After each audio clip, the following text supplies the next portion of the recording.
For anyone who watched this show from beginning to end will remember this episode, well, number one and Izzy broke up.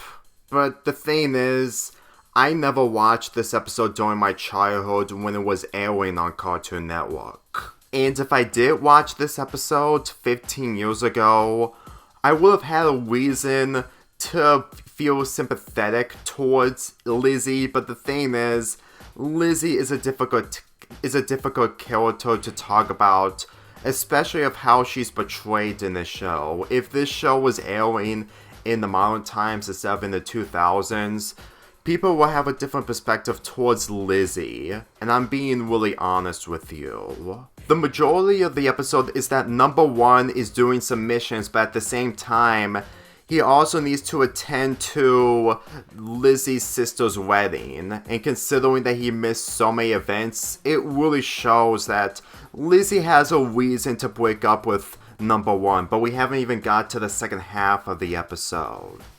Look, I understand what this episode is trying to do. Number one can't be able to manage his life due to him saving the world when it comes to operation missions. All the while, he can't be able to attend any of the events involving his girlfriend. I understand what they're trying to do. But the thing is, regardless of the amount of episodes I've seen involving number one, it really feels like that they're trying way too hard to make you feel sympathetic towards Lizzy. All the while, number one does terrible mistakes or something ends up backfiring on him, mainly the second half of the episode, for the sake of Lizzy breaking up with Nigel, who is number one's real name. The episode implies that Lizzy is getting sick of competing with the KND in order to get the attention of Nigel, but the thing is, number one is trying his best to give Lizzy the attention that she deserves throughout the episode. At the very last minute, well, he remembers Lizzy and the day that she's having when it comes to her older sister. He is trying everything he can to pass the time by spending time with Lizzy. And in all honesty, it really feels like that Lizzy just assumed that she was competing with the KND, even though that during the times in the past, it wasn't really the case. Well, number one was being honest, even though that he was really furious at her at times. Mainly the episode Operation Date where she lashed out at Lizzy, and at the same time, Lizzy just never hit to Lizzy that number one is taking his job as a KND seriously. So I just feel like that even in the episode where Lizzy took total control of numbers 2, 3, 4, and 5, mainly Sector V, just goes to show that she isn't fully aware of what is going on in front of her or the reality in the world that she's in. And I'm being really honest with you. It's difficult to take number one's relationship with Lizzy seriously because as much as I try to understand that number one has feelings towards her, it's difficult to understand how he's putting up with all of her behavior against him. In this episode, he attacked Lizzy's grandmother, thinking that he may be an adult trying to assault him or trying to spy on him or something. But considering that he was so caught up with the moment on being part of the KND, it really tries to make us feel sympathetic towards Lizzy. And even though I understand it wasn't right for number one to assault her grandmother, it still wasn't enough. Because Lizzy instantly jumps into conclusions if something bad happens to her when it comes to number one doing something that she wouldn't approve of. When number one left to do another mission with number 362, Lizzy, after seeing footage from her cameraman, she instantly flips out and she immediately heads to the treehouse in order to wait for number one.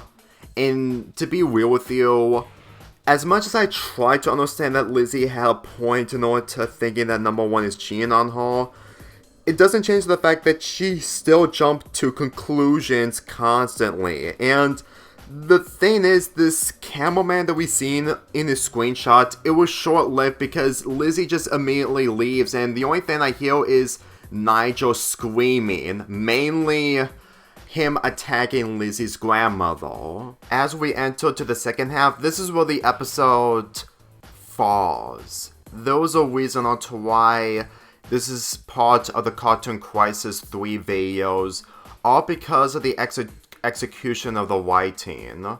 The thing is, the second half of this episode is just for an excuse for Nigel and Lizzy to break up.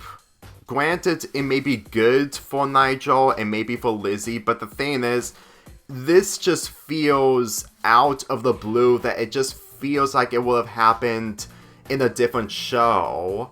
And I'm saying this because it doesn't make sense with the amount of times that number one has spent in his treehouse with the other characters. When number one comes back to his treehouse, the computer sealed Lizzy into an orb because the computer has romantic feelings towards Nigel.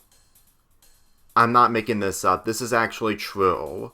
I would usually be against this, but this just feels so random and so out of proportions that it just feels like this episode really, really wants me and everyone to feel sympathy towards Lizzy.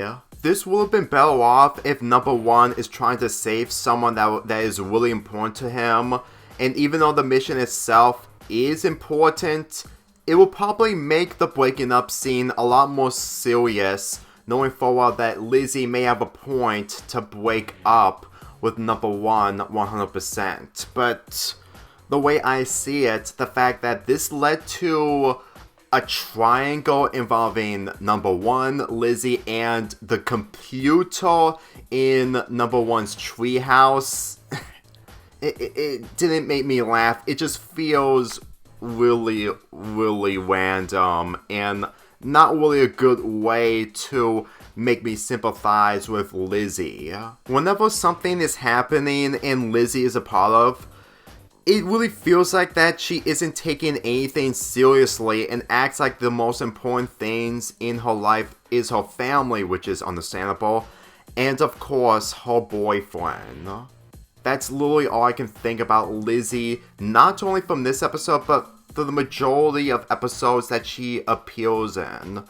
And when it comes to number one not taking his romantic feelings into consideration, it's difficult to be mostly against him in this episode, regardless if you try to understand the point of view of Lizzy. The climax of this episode is really stupid. Like, really, really stupid. In fact, it's probably one of the worst climaxes when it comes to the fights in this show.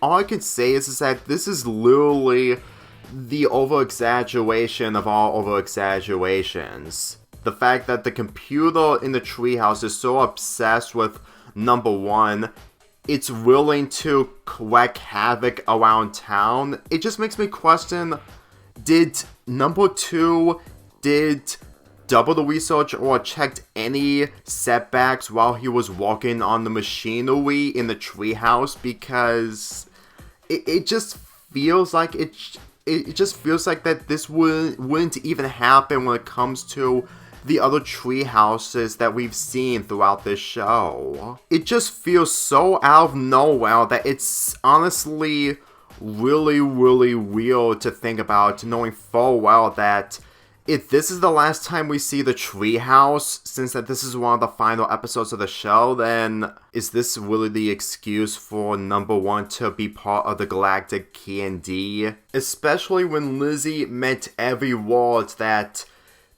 she doesn't love Nigel anymore and she decides to move on. Well, it doesn't change the fact that she returns when it comes to the comics or novels. Well, she is number 9, but I'm gonna be really honest with you. I really don't even know what they're doing with Lizzy completely, to the point that it's difficult to take her character seriously 100%. The ending where Lizzy breaks up with number 1, it's supposed to be a tearjerker scene, but at the same time, with the details that I've mentioned before involving her character, it's hard for me to feel bad for her, even though that she had an excuse when it comes to number 1 missing out on events. It's honestly impossible to think that when she became number 9, it's due to the fact that she understands, but not really.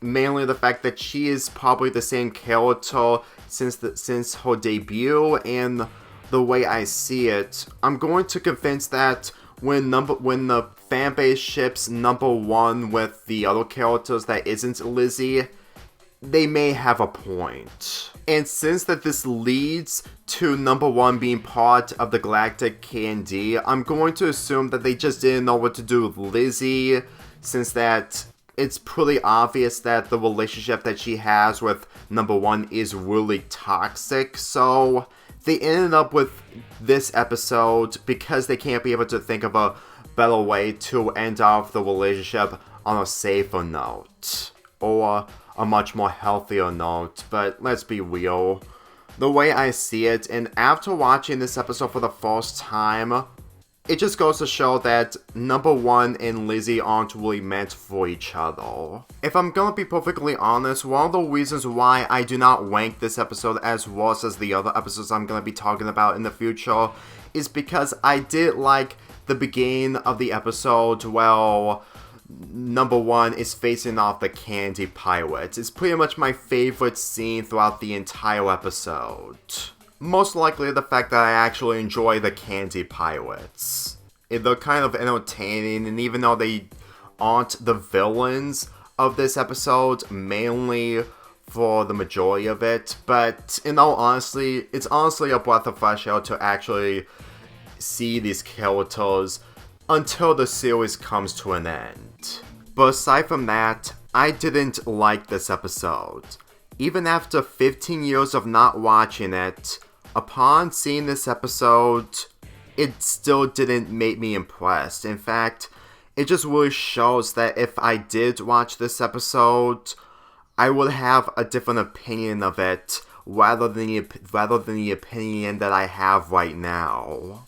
I'm not even sure if Galactic KND will ever become a thing when it comes to television, knowing for how long it's taking for that to become a reality, but if it does, I can guarantee you that number 1 will probably be in a much more healthier relationship with someone else. I know it's not really a nice thing to say, but the thing is, it's literally the truth that needed to be spoken, in the same fashion of Lizzy expressing everything at the end of this episode.